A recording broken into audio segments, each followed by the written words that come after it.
Viewers, we have a breaking advisory now. The Indian embassy in Kyiv has issued an advisory urging all stranded Indians to make use of the humanitarian corridor and evacuate using trains or vehicles or other means of transport. The advisory mentions that there is a 10-hour space right now for Indians to leave Ukraine, and it cites that the next humanitarian corridor under present circumstances is impossible to predict. We have the advisory with us, and the advisory has been issued by the Embassy of India in Kyiv. It makes note of the fact that from 10 a.m. Moscow time, a humanitarian corridor has been opened, and the next one is unpredictable, and it asks for people to make use of that corridor and vacate right now. That is the breaking advisory we have coming in for all the Indians who are still in Ukraine. Viewers, this is a humanitarian corridor that has been opened.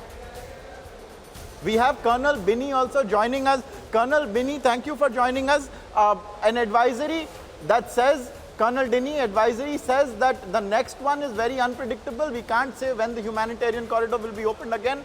How do you read this advisory asking all Indians to immediately vacate Ukraine?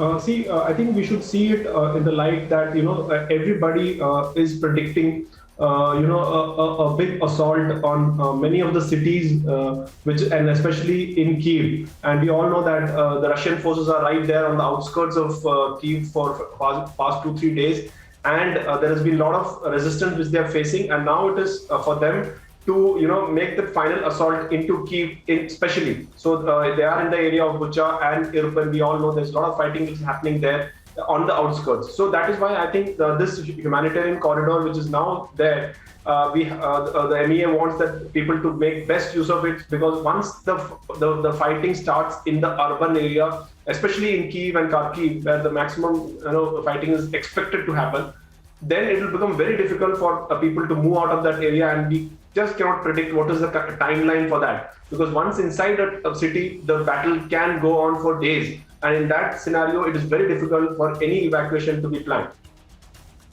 Right. I thank Colonel Dinny for joining us. So the Indians in Kyiv have been urged to use this humanitarian corridor and remove themselves from the war zone. This press release can be found on Republic World right now.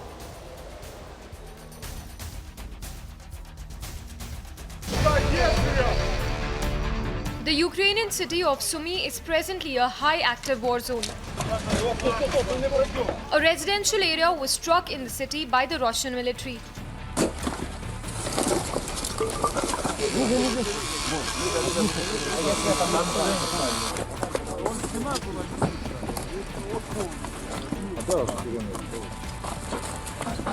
Nine people and 2 children were killed in the incident.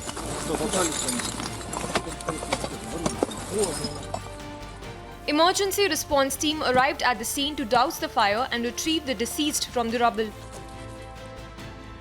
A severely injured woman was also reportedly recovered. Warfare in the city has been the subject of recent talks between Prime Minister Modi and presidents of Russia and Ukraine. The fate of Indian students stuck in the city is a cause of deep concern for the Indian authorities. Agency report, Republic TV.